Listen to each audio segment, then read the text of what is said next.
Ватан соқшылары ұнытылырға тиіш түгел. Кукмара районының Едігер ауылында низақлы урыннардағы суғышларда хәләк болушылар истәлігіне һәйкәл ашылды. Ул жерлі мәктәп янында бүйік ватан суғышы елларында яу қырында ятып қалған авылдашлары һәйкәлі янында тұрғызылды. Тантанада ватанны саклаучыларны зурлап искә алдылар. Едігер ауылы жерлегенде меңнен артық кіші яши.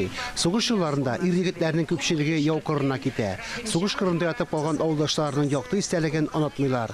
Бик җиңүнең 73 еллыгына авыл мәктәбе янында сугыш ветераннарына һәйкәл ачылган иде.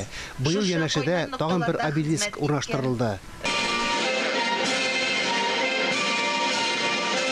Һәйкәлгә акча үзара салым программасы буенча җыелган. Бер генә авыл кешесе дә читтә калмаган. Хәйрия эшләр дә булышкан. Bu истәлек тактасы һәйкәл оешасы түгел иде, әгәр дә инде безнең авылыбызның патриоты Камил абый булмаса. Менә Бикбаев Камил Абдулхаевичка мин аерым зур рәхмәтемне әйтәсем килә. Ул аны башыннан йөрде, оештырды.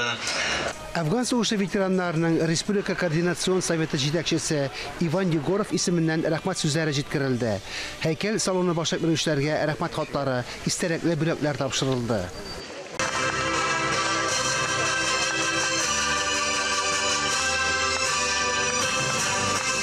Митингта ватан азатлыгы өчен гомерләрен корбан иткән сугышчыларны 1 минутлы тынлык белән искә алдылар. Каһарманнар истәлеген мәктәп укучылары да онытмый.